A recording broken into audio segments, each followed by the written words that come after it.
मैंने भगवान से प्रार्थना की और भगवान अंकुष्ट रूप धारण करके बिटका देवी के गर्भ में प्रविष्ट हुए और सुखदेव जी को आशीर्वाद दिया कि बेटा तू जा, मेरा आशीर्वाद है, मुझे तुझे मेरी माया नहीं व्यापेगी।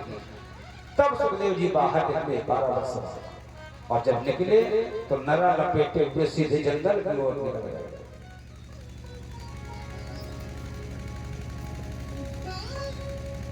वैसे तो देवी भागवत में तो वर्णन आता है इनका कि अरणी से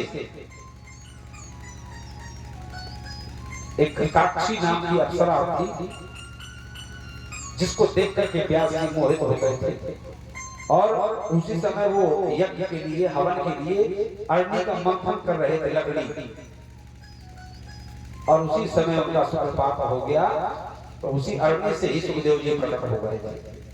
देवी भागवत में ये वर्णन आता है, परंतु भागवत समस्त पुराणों का सार है, इसलिए सार रूप में सूक्ष्म में बता दिया। तो महाराज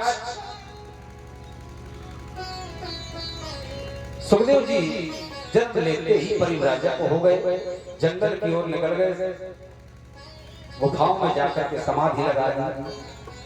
यम प्रव्रजन्त मनुपेतम पेत कृत्यं द्वैपायनो विरह कातरया जुहावा पुत्रेति तन्मयतया तरवो अभिनेदु तम सर्वभूत हृदयं मुनि मानितोऽस्मि। यम प्रव्रजन्त मनुपेतम पेत कृत्यं द्वैपायनो विरह कातर आजुहावा। जन्म लेते ही जब सुखदेव जी जंगल की ओर भागे तो व्यास जी पीछे पीछे पुत्र पुत्र कहकर के चिल्लाते हुए जा रहे हैं, बेटा सुनो सुनो कहां जा रहे हो? पर बेटा नहीं सुन रहा किसी की। तो पेड़ों से, वृक्षों से आवाज आती है कि व्यास जी किस पुत्र के मोह में पड़े हो? अरे जिसको पुत्र कह रहे हो कभी वो तुम्हारा पिता रहा है, ये कर्म भूमि है, कभी वो तुम्हारा पुत्र कभी तुम उसके पुत्र।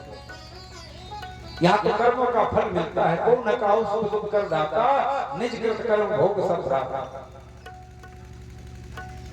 कर्म प्रधान विश्व कर जाखा, जो जस करहि सो तस फल पाता। इसलिए तो कहते हैं इसको कि जीवन में दो प्रकार के प्रारब्ध होते हैं, एक तो पूर्व जन्म का प्रारब्ध और एक वर्तमान कर्म। पूर्व में जो हमसे पाप हमने किए और उनका प्रायश्चित जो हम नहीं कर पाए, उसको भोगने के लिए हमें पुनः पुनरपि जन्मम पुनरपि मरणम जननी जठरे पुनरपि शयनम, फिर से जन्म लेना पड़ा। अब इस जन्म में आए तो फिर हमने पाप किए, तो पुराने प्रायश्चित तो हम पूरे नहीं कर पाए और फिर से हमने अगली खाई खोद ली, तो फिर हम जन्म लेके आएंगे उन कर्म का फल भोगने के लिए, क्योंकि ये कर्म भूमि है। तो आइए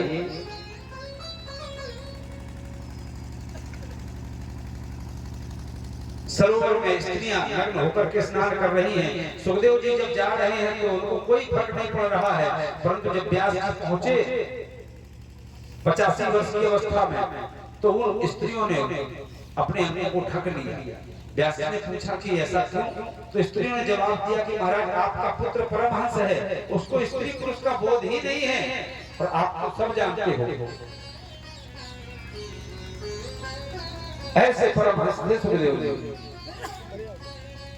कि जो जन्म लेते ही सीधे भगवान की समाधि के लिए अब तो व्यास जी ने आकर के अपने पुत्रों को, अपने शिष्यों को, जगनी को 2 श्लोक सुनाए। एक भगवान के स्वभाव का और दूसरा भगवान के प्रभाव का।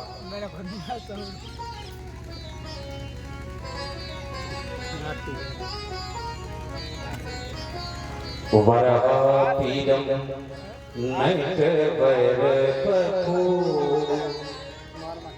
कर्णयोरी वरापीडम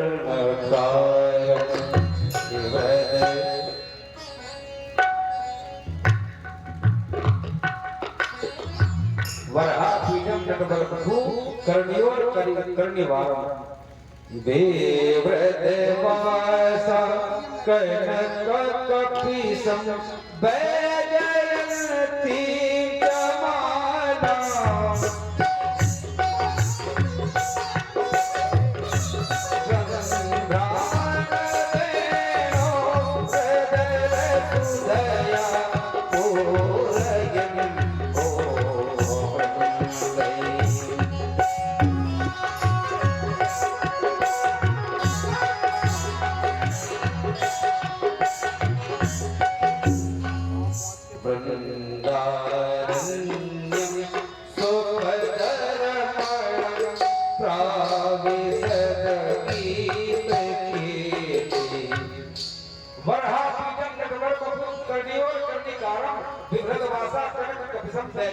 जमाला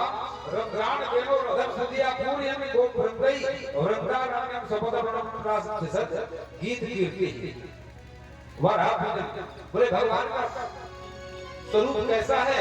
वरापीडम मोर का पंख धारण किए हुए नटवर बपू। बोले नटों के श्रेष्ठ है वर है। कर्णियों और कर्णिकारम बोले जो कानों में कनेर का पुष्प धारण किए हुए रहते हैं।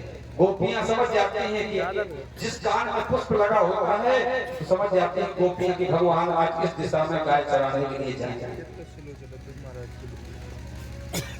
विभ्रतवासा बड़ा सुंदर वेश है। कनक कपीसम स्वर्णमय कांति है जिनकी पीतांबर धारण किए हुए हैं। बैजयंती जमाला जिनके वक्षस्थल पर बैजयंती की माला शोभित हो रही है। और वृंदारण्यम स्वपदरमणम और वृंदावन के अरण्य क्षेत्र में सुरभि गाय का आसन दिए हुए भगवान खड़े हैं। मुरली मनोहर और सुंदर मुरली का वेणु वादन कर रहे हैं। इतना सुंदर सुंदर जब ने जाकर के सुखदेव जी को श्लोक सुनाया तो थोड़ी सुखदेव जी की समाधि खुली।